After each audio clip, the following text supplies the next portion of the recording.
Welcome everyone on this incredibly sunny, cheerful day. Warm. I'm really happy today to have two speakers, both of whom are very active lab members.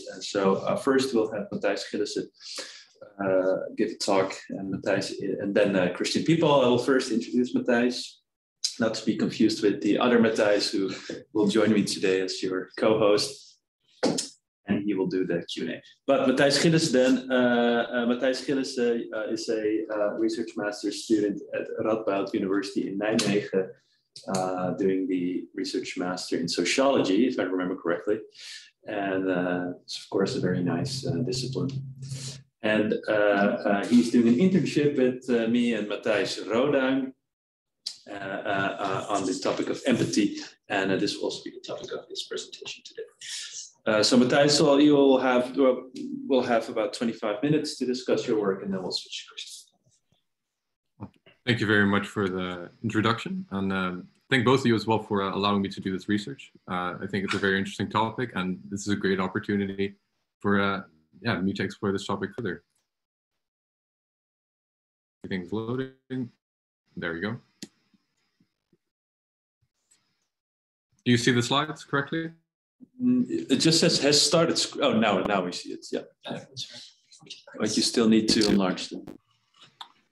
Right. Did it not? Yeah, there we go.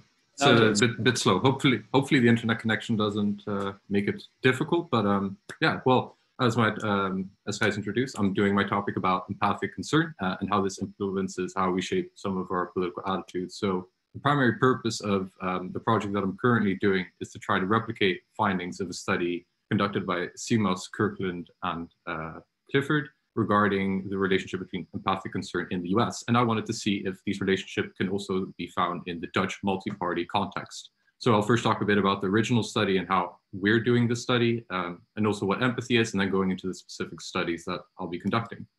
So the paper that I became fascinated by this topic by was called How Empathic Concern Fuels Political Polarization. Quite counter to what is commonly argued, these authors argue that empathic concern actually exaggerates opposed to alleviates political polarization because expressions of empathy in daily life are often biased along depending on the relationship between an individual and the target that they're asked to empathize with.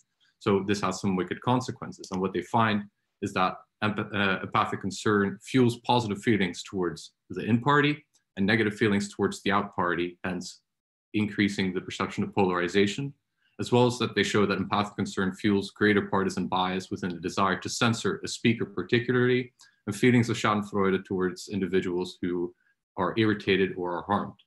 So I want to see, is this also the case in the Netherlands? So I'll be conducting two studies based on these findings and test the hypotheses that empathic concern is indeed positively related to in-party favoritism and negatively to out-party favoritism, as well as that empathic concern is associated with the desire to censor particularly an out-party speaker, not an in-party, but an out-party speaker.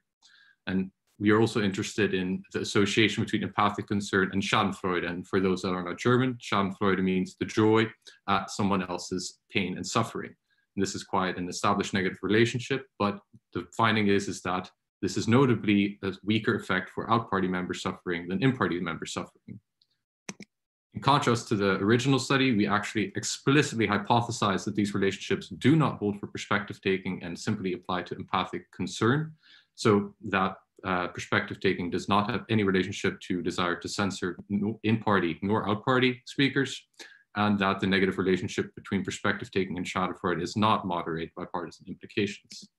So what do we mean by empathy? There's actually a lack of consensus around what this means. Other than that, this serves as an umbrella term to talk about related but distinct concepts. We'll be using the interpersonal reactivity index to measure empathy. This is one of multiple indexes out there that can be utilized, but this is the one that was used by Simas and colleagues originally, hence why we will also utilize it. And it captures particularly differences in the dispositional tendency of people to be empathic. The four components that are included within this index are empathic concern, which relates to a motivational component of empathy, the readiness that we are concerned about others' well-being, perspective taking, which relates to the cognitive aspect of empathy about how able we are to think what another person might be thinking, fantasy and personal distress, where fantasy relates more to the ability to imagine, hence relating to the cognitive component, and personal distress being relevant to actually have altruistic behavior, and the willingness to actually be motivated to have pro-social behavior. So for the first study, we're interested in looking at how this influences the evaluation of different political parties. So we will ask respondents how sympathetic they consider the different political parties within the Netherlands on a scale from 0 to 10. And we'll follow a similar operationalization as Simas and colleagues did. So in the main analysis, to capture in-party favoritism, we take the score assigned to the most liked party and subtract the score assigned to the least liked party. And for out-party favoritism, we use the score for the least liked party. Now, the issue is that in the Netherlands, there are not simply two parties. This would be in the American context, where you can ask, do you identify as a Democrat or Republican, and use that to conceptualize in-group and in-party and out-party favoritism. So to address this issue of there being multiple parties in between the most and least liked party, we utilize alternatives as articulated by Wagner. Most importantly, we use a distance relative party favoritism score, as shown in the formula above, where you look at the sum weighted difference between the most and the least liked party and all other parties, and a spread party favoritism score, which doesn't focus on in or out party, but rather differences in how people evaluate political parties, where we also assume that this has a positive association to empathic concern, as people with greater amounts of empathic concern have more positive feelings towards the in-group and more negative feelings towards the out-group, hence having a greater spread. Importantly, we weight these scores to account for the size of political parties within the spectrum. So if you don't like so parties such as D66, VVD, and PVV in the Netherlands will have a higher weight and hence have a greater influence on the final score. So our analysis plan is that we will create ordinal least squared multivariate linear regression models, which include the 4 components of empathy as can be found within the IRI, in addition to some of the control variables that were also used in the original study. I conducted a power analysis, assuming similar effects to that found in the study we are trying to replicate, with a margin of error, of course, and a slightly smaller correlation between perspective taking and empathic concern, as based on findings of empathy within the Dutch context in the past. From this, to reach a power of 0.8, assuming an alpha level of 0.05, we need 1,600 respondents to actually achieve a power of 0.8. So this is what our aim is. For the second study, we utilize an experimentally manipulated prompt where 2 notable events happen. There's a controversial speaker where there's a protest and the speaker is ultimately cancelled. And we will, after exposing our respondents to the story, ask them to what extent they agree with the speaker being cancelled or not. Second, the important event that occurs is that a bystander gets hit by a board of the protests, and this person says, hey, this is quite annoying, and I actually would have liked to hear the speaker, signaling a certain partisan implication in that. And afterwards, we ask respondents how amusing or funny they found this event to capture schadenfreude. What we manipulate in the story is who the speaker is talking about. So as I'll show later on, the speaker will say that blank are despicable and disgusting. And this, in our cases, will either be the PVV supporters, or GroenLinks. And accordingly, there will be a student organization that will be protesting the speaker. So if GroenLinks gets bashed, it will be a left-leaning student organization organizing the protests, and vice versa for the right. To ensure that both the experimental conditions are shown equally, so equal amount of in and out party treatment, we split respondents based on whether they lean left or right, and then expose these 2 groups equally to both versions of the story. So here you see the original story, and it has 4 clear events that we will also follow. There are police, in this case particularly campus police, who are shutting down a protest of a speaker, where the speaker says, there may be nothing more despicable or disgusting than a Democrat. Then there is a continuation of the protest occurring, and there is a person, Michelle, who gets hit by a board and says she's pretty annoyed by it and that she actually would have wanted to hear the speaker, signaling that she sides more with the speaker than the protesters. And the story ends by the protesters ultimately succeeding in cancelling the speaker, and a petition going around to also punish these protesters for having quite chaotic protests. Now, a notable issue is that the story is dependent on campus events. And in the Dutch context, this is not as prevalent. There is not campus police. There's campus security by chance, but police is truly a step upwards. So adapting this to the Dutch context, we still have these 4 events, and we obviously cannot use Democrats or Republicans as ready. So we try to create fictive student organizations that do signal whether they are left or right leaning.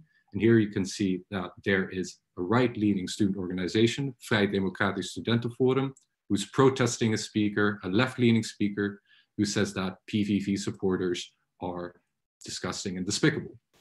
Other than that, the story largely remains the same.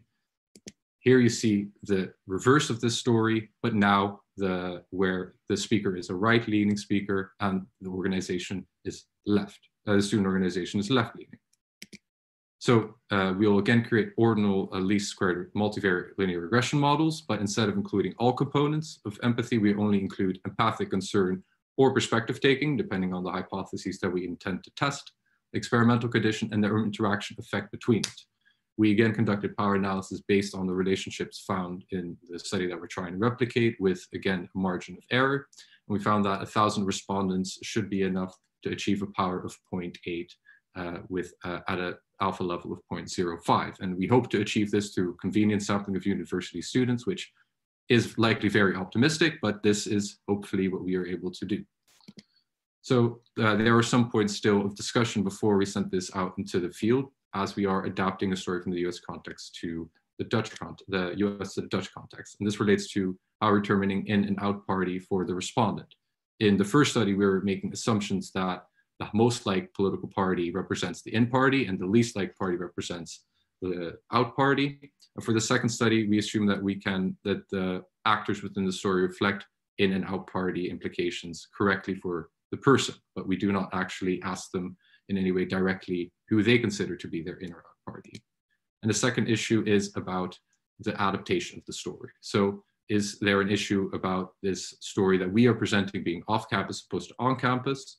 If, because there are multiple parties and we've also selected parties, is there implications of who the speaker is bashing? So we use PVV and GroenLinks. Might there be another alternative which might be better? And how can we adequately capture an in-group audience large enough through the naming of organizations? And some of the names that currently we're thinking of is the Association of Right or Left Students, Students for Equality and Tradition, the Conservative/Progressive Student Union, clearly signaling common ideological threads of left and right leaning individuals. So if you could provide feedback on that, that would be very great. And hopefully we'll be able to send this out rather soon into the field to get this research on the way. And yeah, that's what I'm very curious to hear feedback. I'm wanting to improve this as well, and there's still stuff to do. So I'm glad to hear it. Thank you, Matthijs. Chair. Thank you. Very interesting, of course. Before maybe people have a question, I of course know what you are planning to do because yeah, I've been involved from the start. But while listening to you now, I was wondering about one conceptual thing. So when you presented empathy, right, and that it consists of 4 different elements.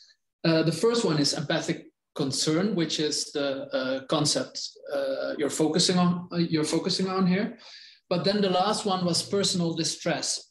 And I was wondering, to what extent is personal distress not just the opposite of empathic concern? Because the way you presented it, right, it was really similar, but then basically the opposite. Could you maybe tell a bit more about that?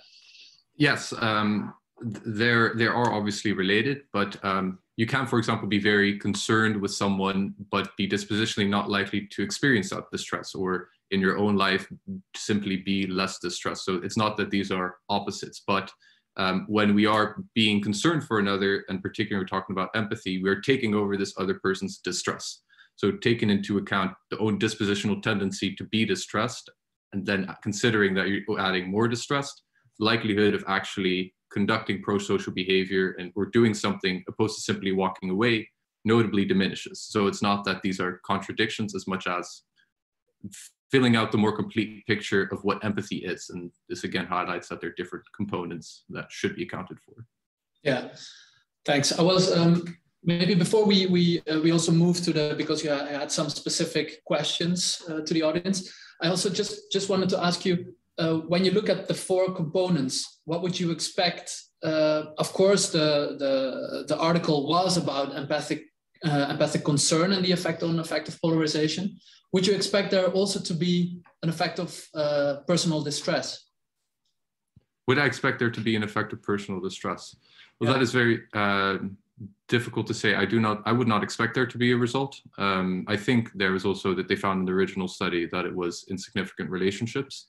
And conceptually, I could not reason to that it would help in or out party favoritism, because everyone experiences distress in a different manner, and it can from there have many different consequences. Yeah, thanks.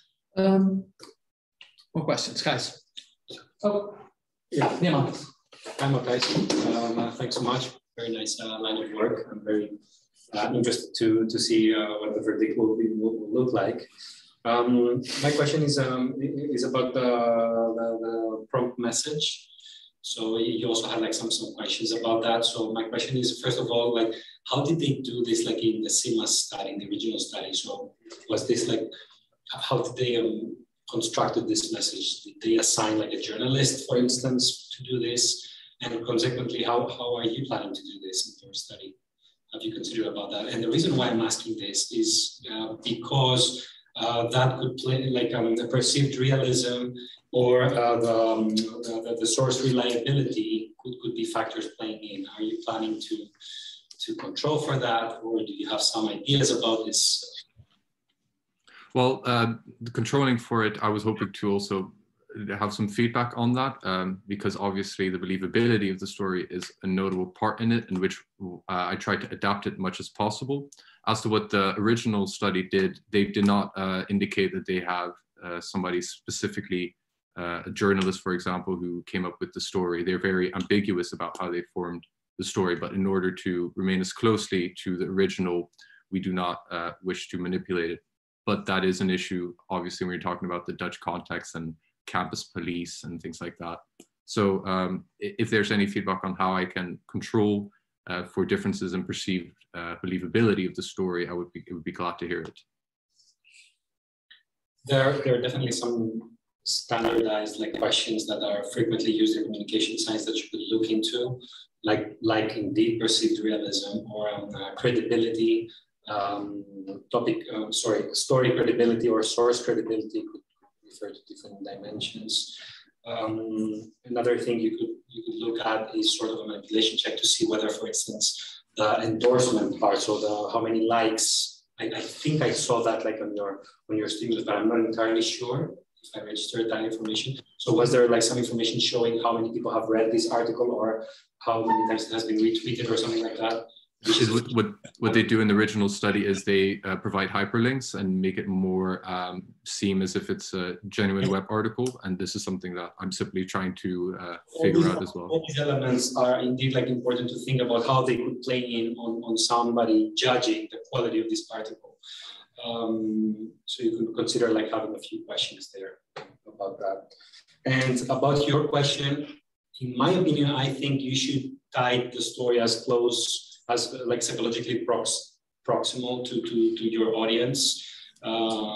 So yes, indeed, like referring to things that happen on campus might be psychologically more strong compared to things that happen out there.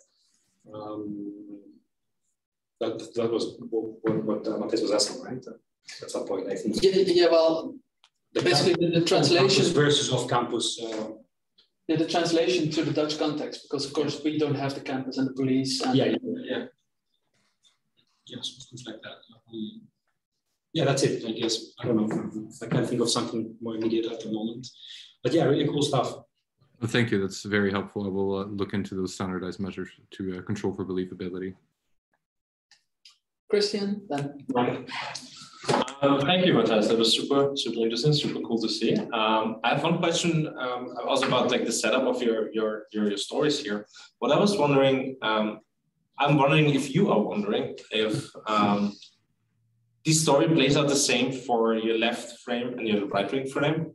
Because from the top of my head, I cannot think of any event or where it has been meted as that a right-wing speaker got cancelled by a left-wing organization. At least, like, maybe that's because of my Twitter bubble, but I only see like right-wing people always complaining that the left tries to cancel them.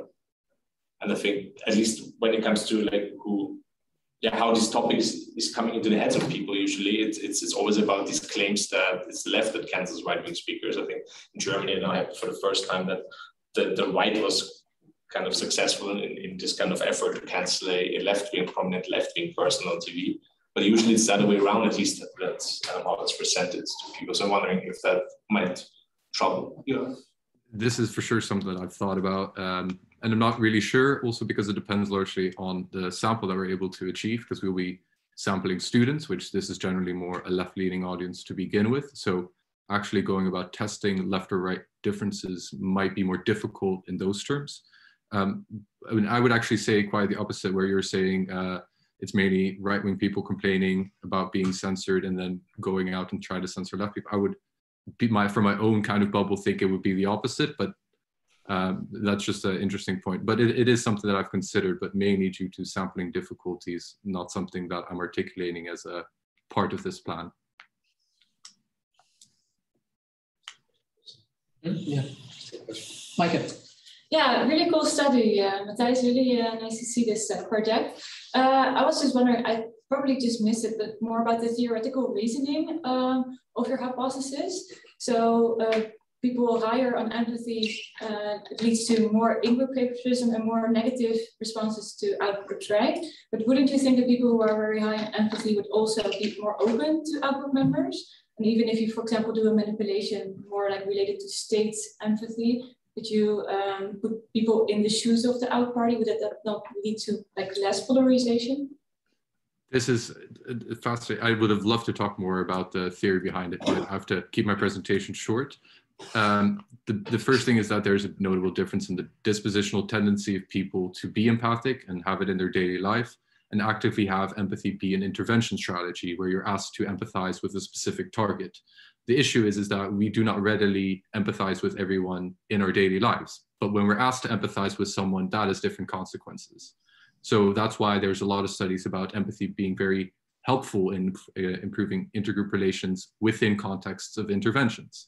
But within daily life, which is more where a lot of research is heading towards now, we're seeing these more complex consequences where we are more empathic to people that are closer to us, more similar to us, or part of our in-group, than people that are part of the out-group. And this has impact for how we evaluate political parties and the whole 9 yards. Thanks. Gijs, I think, yeah, final question. Well, no, we have some time. Yeah, I had the question a while ago.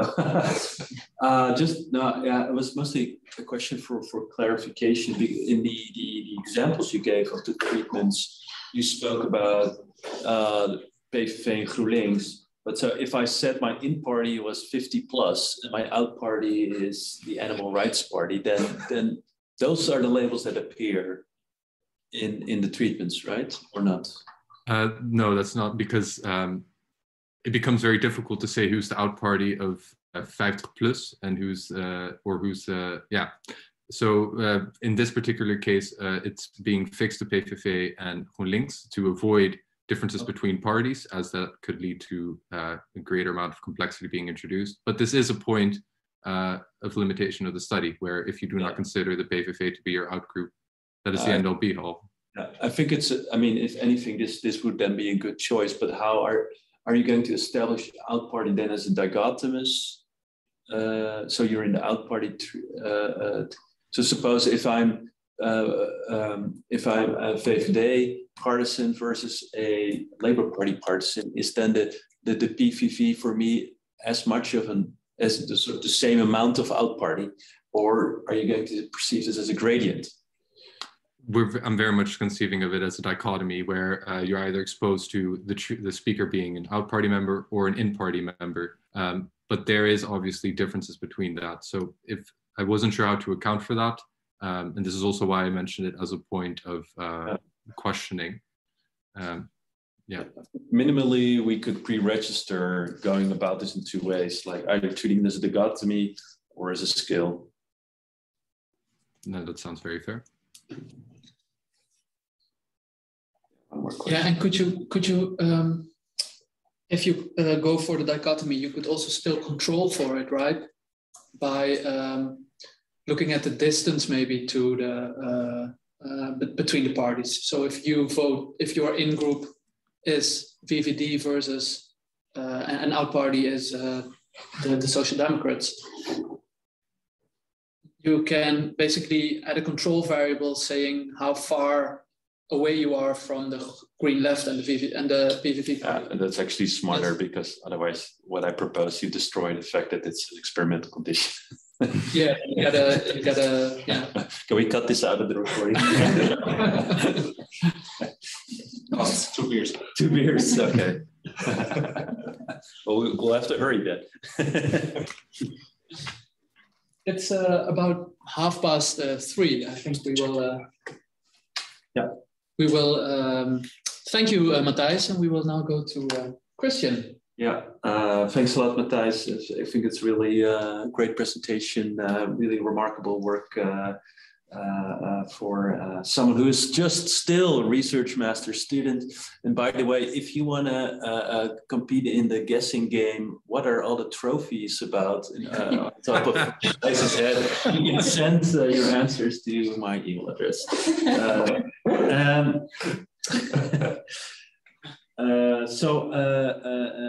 For those of you, I haven't looked at our list of participants, but who think about hiring PhD students anytime soon, watch Matthijs. Gillissen, of course. Matthijs Rodaan already has a job. So. Okay, next speaker, Christian Pipal. We all know him as the Zoom master, but obviously he's also a PhD student here. Already in the 3rd year, I think. No, 6. Wow. You lose track of time with all these pandemics and lockdowns. And he will talk about a new project. He is going to start, do politicians change their rhetoric over time? And so I'll just give the floor to you. Yes, thank you for coming to my presentation as well. So this is going to be my new project that I'm going to work on over the next couple of months. So what I'm going to present here now is a little bit of a roundup of what I found in my previous paper, which is the starting point for this paper. And those of you who have been in our internal meeting on Tuesday have seen most of it. But I hope it's still some changes there, and there's also, I think, hopefully some interesting things for those people who are new here. So I generally look at political rhetoric, and I'm interested in the way politicians talk, and which I'm not only interested in what they talk about, but the way they talk, right? So political rhetoric, and especially when it comes to emotional rhetoric, there are claims that it's strategic, that it's a result of party competition, that there's a difference between liberals and conservatives. But what I've done in my previous papers is to take these claims very broadly through multiple thousands of models at parliamentary speeches, and we're trying to see if these claims about influences of conservatism, experience, extremism, the gender of politicians, their happiness, the economy, if these things actually hold across European countries, across parliaments, across time, and across model specifications.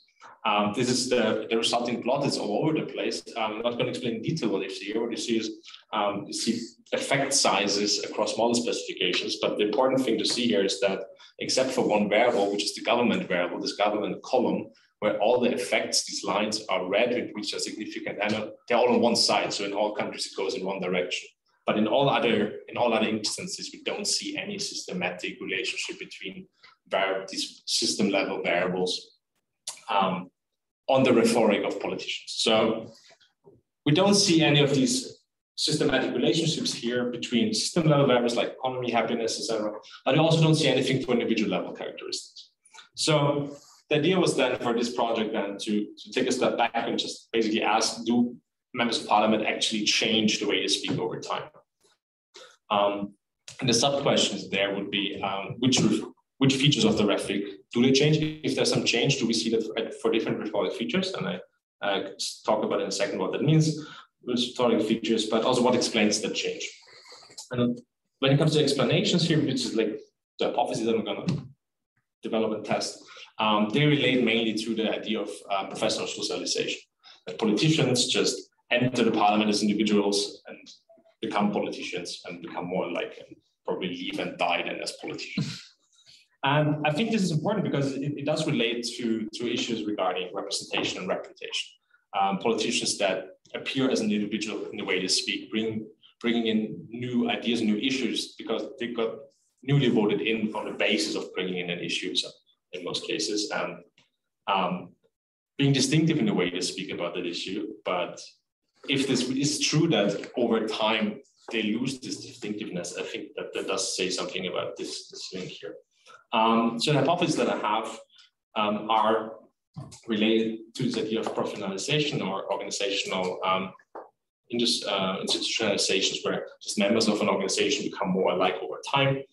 So my first hypothesis here is just a very simple idea that new MPs just are distinct in their rhetoric from established MPs, and that this difference, this distinctiveness, diminishes over time. That becomes small over time.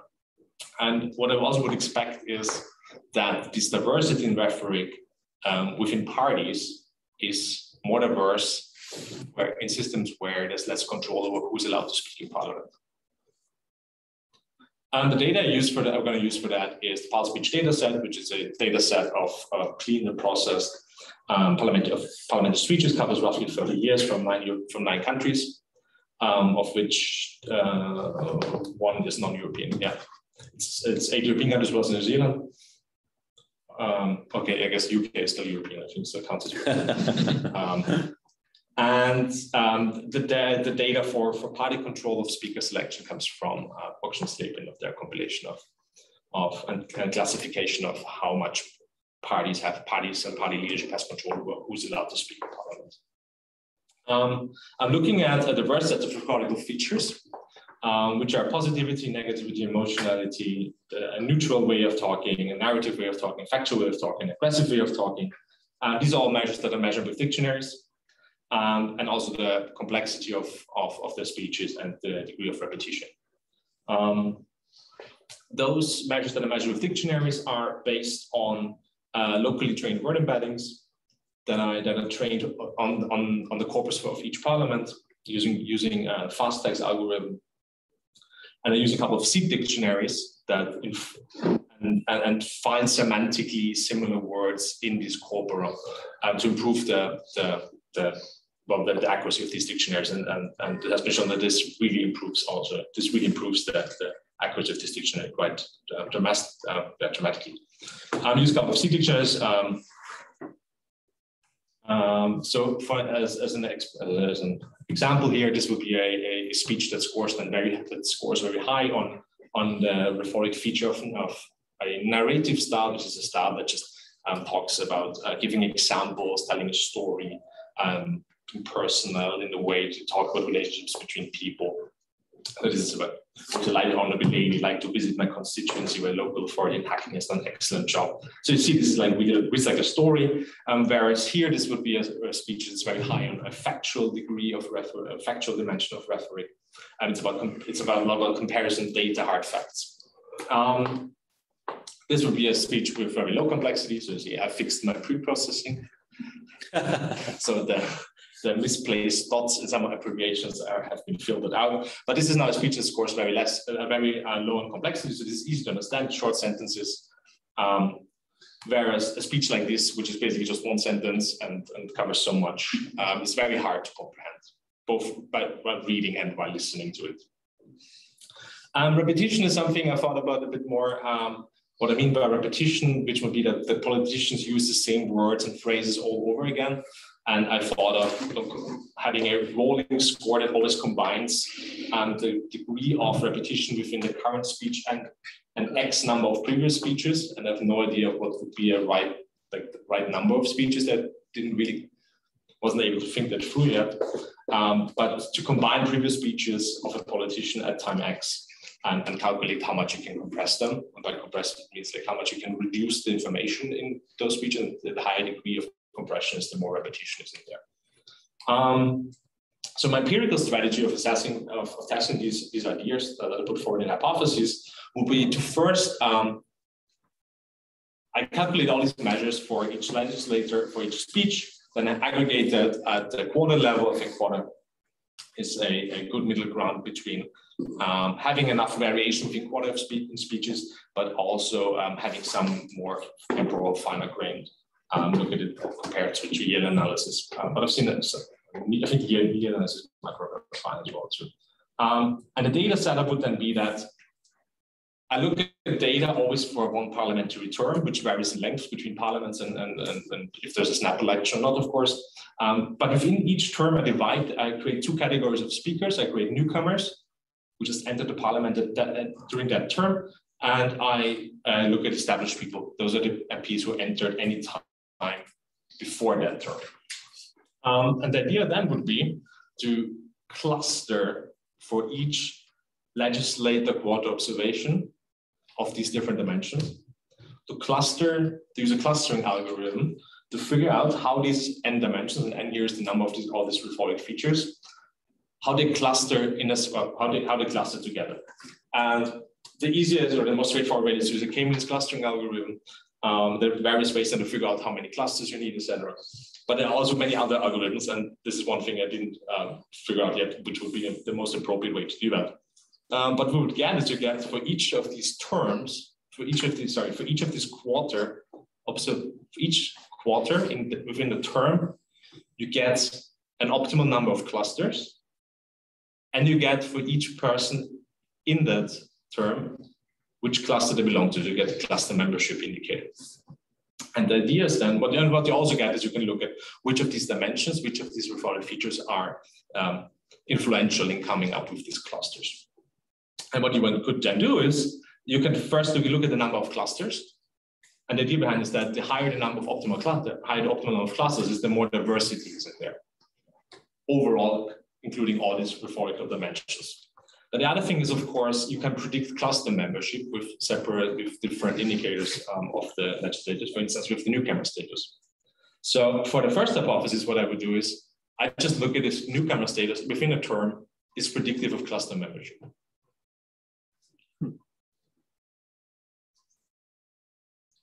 This is very straightforward.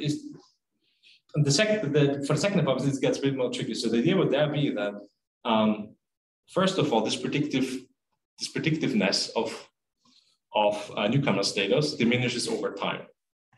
And I a priori have no real expectation like how fast it goes, or if this is a slow or long process. And I'll give you a brief data sneak peek that suggests it's a rather fast process. But this, I would expect this predictive power to be diminishing over time within the term. And also this optimal number of clusters would get smaller over time within the term, meaning that it gets less diverse. And for hypothesis 3, I would repeat the same thing, but this time within term and parties, and then see based on party control how much is indicative or predictive for the number of within party clusters. Basically taking the same logic, but just looking by party and seeing then how that differs in terms of party control over speaks. To wrap up, final sneak peek of data. I just took 100 speakers during 2 terms. Just want to have a look, get some feeling for how things are playing out in the data. I had 50 newcomers, 50 established MPs in this period between 2005 and 2015. Very overall, we have separated these scores, these average scores for each quarter by newcomer status. And you have here 9 different rhetoric dimensions: aggression, complexity, emotionality, factual, narrative, negative, neutral, positive, and repetition. And what you see here is that for some of them, you do see a difference at the beginning of the term, which is at the very beginning of the data set, at the beginning of the line. And so for aggression, you see that newcomers less aggressive, but you see for emotionality that they're more emotional. That is diminishing over time. And just zooming in into 4 of these relationships, having a little bit bigger, you see there's a difference for some features, and this difference diminishes very fast. So this is a process that happens over like 4, 5, 6 quarters, like 1.5 years, max 2 years. So what I conclude from that, so I'm happy that I do see something going on. So I think that this study makes sense and it might be fruitful.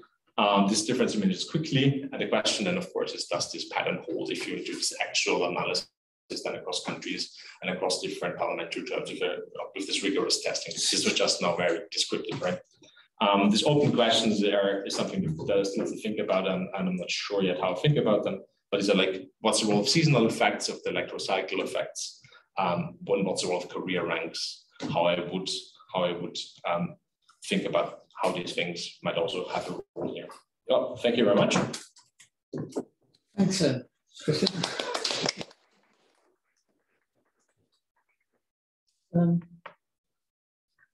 Lennart first. Yeah, very nice project. I think I like your development and how you develop this project further. I've got one question. What will you do with people who enter during a legislative term? I know from the German Parliament, it's like 30 or 40 per term. I'm not sure, but you've got this binary category, newcomer and non-newcomer.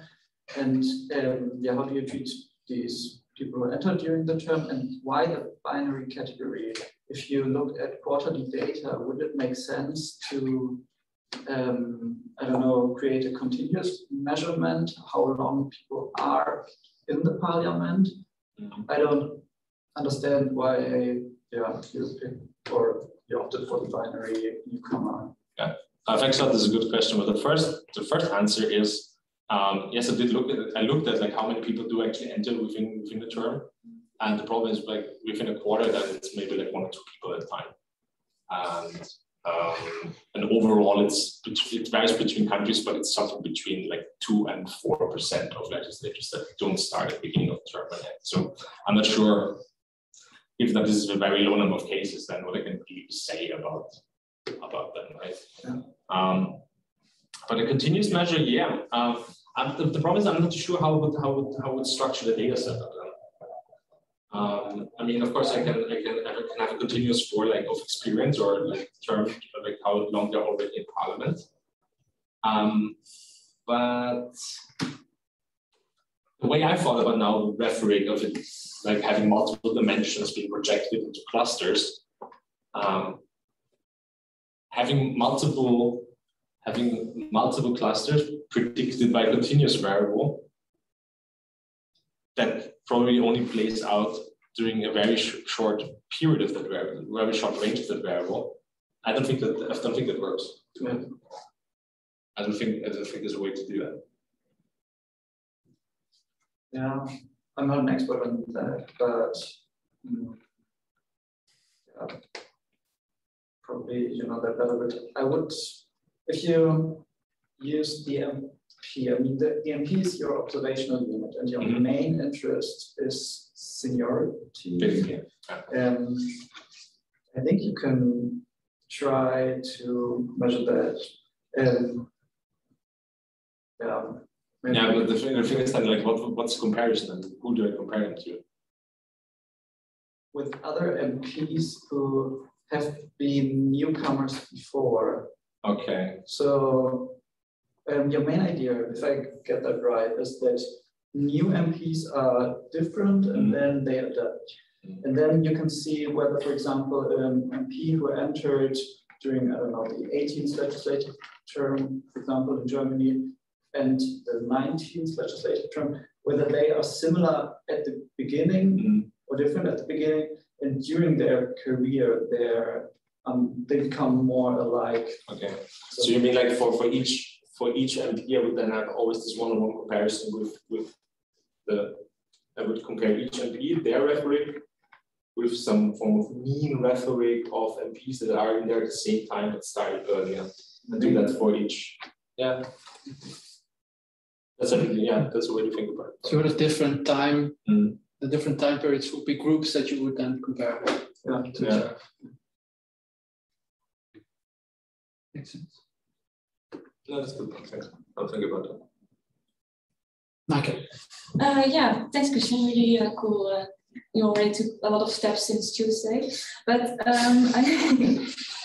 was wondering, why don't you think that maybe if you become an MP, you already adjust to some of these like norms in like being MP? So would it not be the case that just once you become an MP, everyone sort of talks the same, or why do you think it's really like in the beginning it's still different? What do you mean? And the fact that you become an MP, it means that you already talk like similarly. Oh, okay. Right? So you mean like you adapt already before you actually enter during the candidacy stage, something like that. Yes, I definitely would think that you already like professionals in a sense, right? Before you enter. But I also think this is like this process is only at the beginning. I would assume. I mean, I think that would make a lot of sense for politicians who have probably other political roles before that, like high-level political roles. Some enter to the national parliament from lower-level parliaments and stuff like that. Yeah. So this might be actually something else to look at. That might be an interesting thing to look at. But I still think this process of professionalization doesn't really.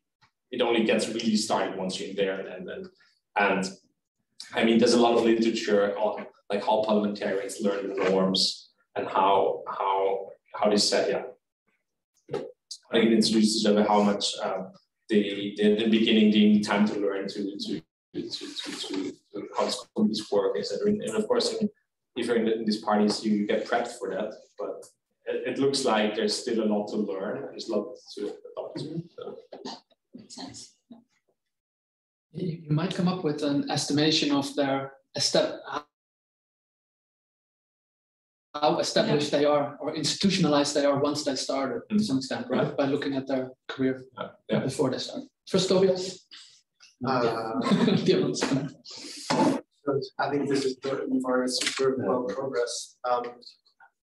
I have a question concerning the clustering approach, and you were now kind of going with the K-means strategy, which I do understand. I've always found it a bit awkward to have very limited information about what actually constitutes this cluster afterwards. So maybe just kind of trying a decision tree as an alternative for you, just to have a better feeling about how the features actually flow into your clusters, or how much they contribute to the clustering solution. I think that would be nice. Just way to get the feel about how important are the features for your clustering process. Or just even some like bottom-up or hierarchical clustering.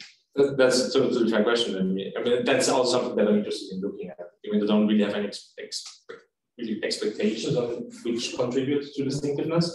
But I think I said that that's something I want to look at.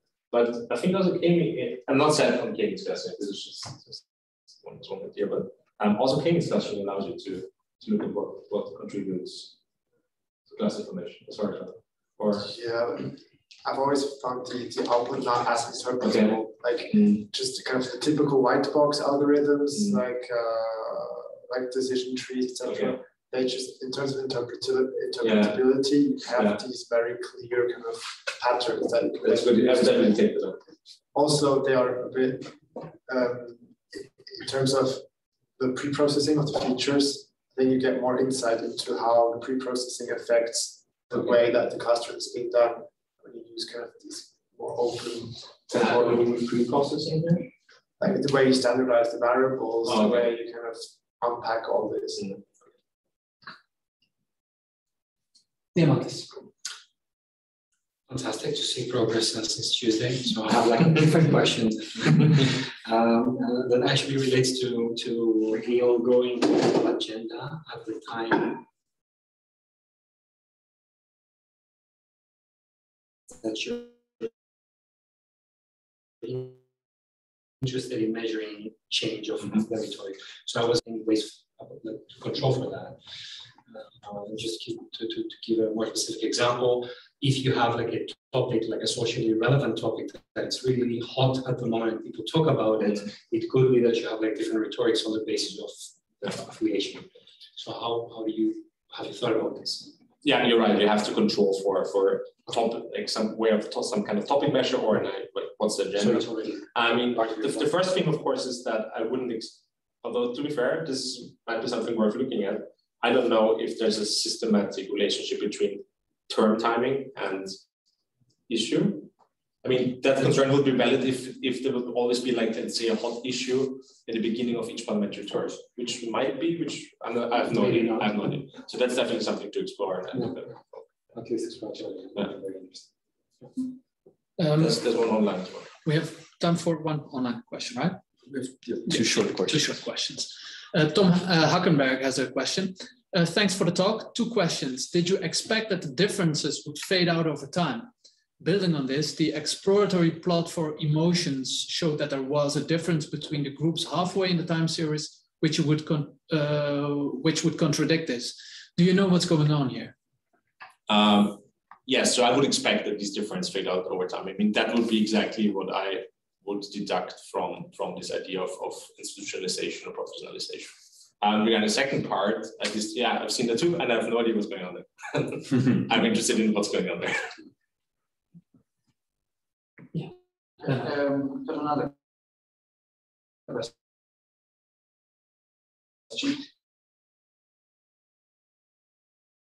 And I think you might encounter a problem with, I visited a party group meeting once, and it was a huge fight who could speak, and usually more senior politicians are then selected.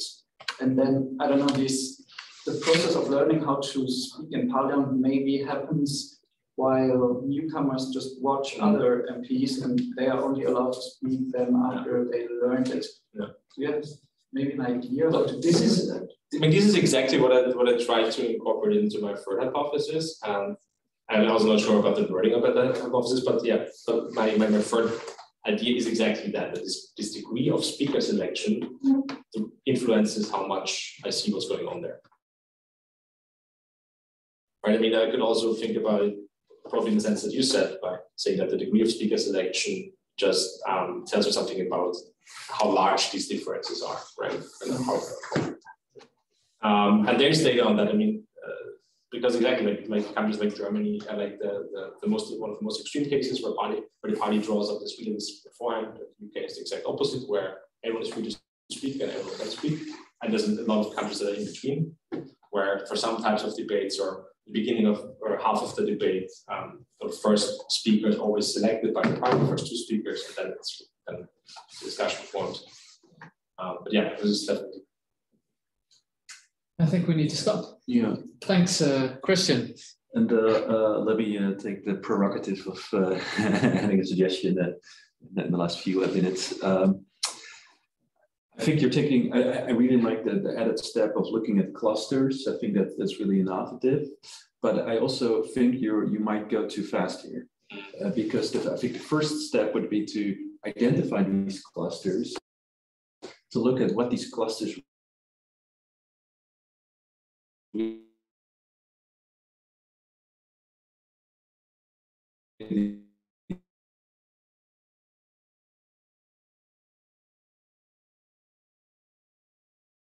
these clusters be a major contribution. You're already with theory testing, and I think that may be too quick. You can respond over drinks. Hey, it's almost 4. I want to thank Matthijs and Christian for their presentations. And I just want to say there is no lockdown that is strong enough to close down this lab. So we're just continuing. So next week, Friday, we have Leonie Hadi from Stony Brook University presenting. I don't have her title close to me, but it's you can check it on our webpage. And then the week after, we have Frederick Hopp from the Amsterdam School of Communication giving a talk about the relationship between brain activity, in particular brain regions, and moral rhetoric. Leonie Hadi will talk about nationalism and party politics. Thanks, Percy. And then we have a minor break, but of course we'll continue again in 2022. And the first meeting is already set. That's on January 14. Same channel, same location, maybe. Different speaker will be Marta Otte from the Department of Psychology, with whom we are currently discussing all kinds of new work regarding polarization in the brain.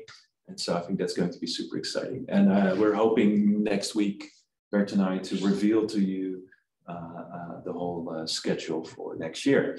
So that's it for now. I just want to say, go out, enjoy the sun, have a beer, it's probably your last one. See you next week. Thank you.